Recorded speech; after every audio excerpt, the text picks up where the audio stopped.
Dajahao, hello everyone and welcome back to my channel. In today's video, I am running through 5 ways that you can practice your Chinese reading. Which, as we all know, feels impossible at times, okay? It feels impossible.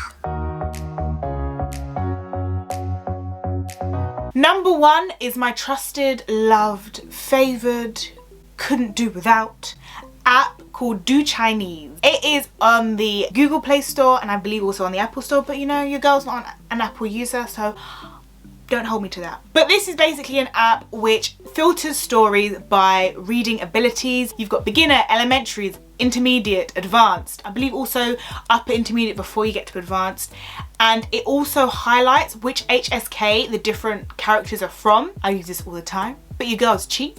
So I'm on the free version, so not all stories are unlocked, but what it will do is, for example, if a story has 10 chapters, it will give you 2 or 3 to entice you to buy more. But there are also short stories where it will be sort of just one isolated story that you don't need other chapters for. And also what they'll do is they'll put on new stories and they'll be like, in 2 weeks this is going to be a premium account story, so all you have to do, read it in those 2 weeks. The other thing I really like is that you can then also save any characters that you don't understand, and you can then do a sort of refresher on those characters to sort of see what it means, see how it can be used, and you can sit there and really practice those. My second tip is, if you have a Chinatown near you, then go there and get a free paper.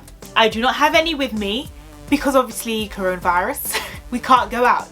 However, whenever I'm in Chinatown, I just take one of the papers, then I can sit at home and go through it myself. Obviously, I don't understand everything. You know, I'm not there. It is really good to get familiar with the characters and the way they're used, the order in which the sentences are formed. And especially the good thing with reading the paper is that you will probably have an idea of what the story is. So for example, let's say the Prime Minister or President of your country has made this huge statement, and then you suddenly see their face on the cover of the Chinese newspaper, you're going to have a pretty good idea that it's going to be related to said statement that the person has just made. If you don't have a Chinatown that does that, or an area that gives away free papers, I don't know what to say. My second one is books. So I have some that I prepared earlier. So one book I have is the Penguin Chinese Parallel Text.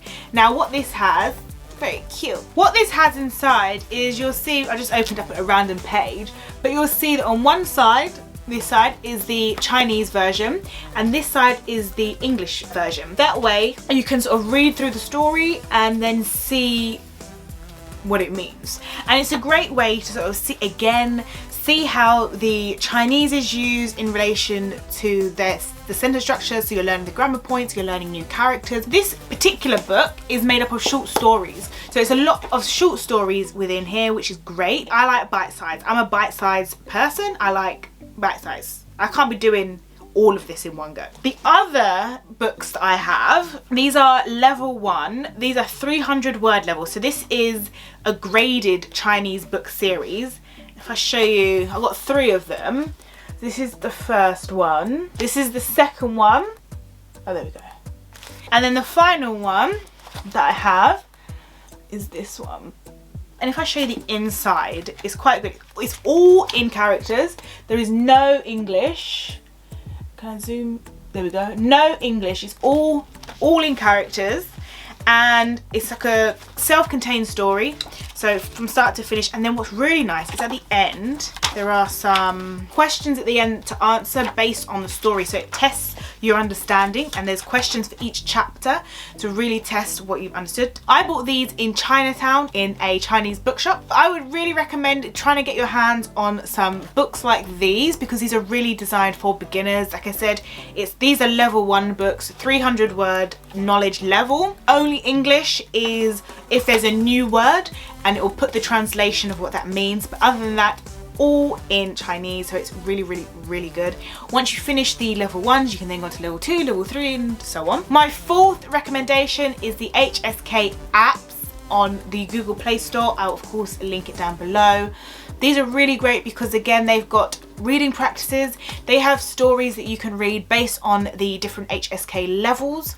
That way it again is very targeted approach. You're not sort of pushing yourself to a point which is too far. For example, if you are only on HSK 1, you don't really want to be reading HSK like 6, okay? Because that's just gonna... You can have the option of listening to the story and then trying to order the story. That way, not only are you really testing your reading ability, but you're also testing your listening skills, your understanding. Also, what happens is when you're on the story, so for example here, just kind of make that out. It's not... You'll see that the different characters are color dependent on the HSK levels, which again, because it's so much easier to just be able to quickly see, okay, so that's from that level, that's from that level, and then you can click on a character and it could give you a meaning, it gives you example sentences, so you're really getting the understanding and that reading. It's a really good all-round app. I do have the premium version of one of them. The free version, there is still a lot you can do, but you are limited. I believe that some of them is ad barriered, so if you want to access one thing, you have to watch a certain number of ads or maybe one ad. Some of them I believe is just for premium users, but there is still a lot of stuff you can do on there on a free account. My final point that I'd like to say is use friends, use social media. So some of my friends know that I really want to practice my reading. To help me, they will send me messages in English and then also in Chinese so that I'm practicing my Chinese. And then what I can then do is I can see their Chinese, read it, and if I don't need to translate it, I can just reply straight back in Chinese.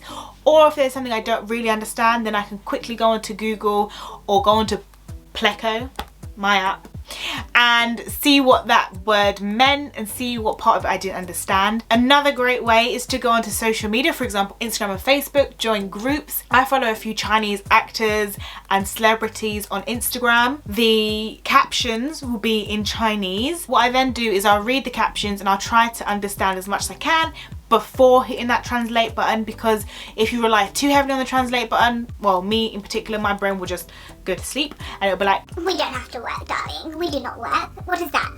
Work who? Work where? Not us. So I do really try and first translate it myself before hitting that translate button. And the same is true for Facebook. So on Facebook, I'm in a few groups and it will be, for example, news channels and just general learning Chinese groups.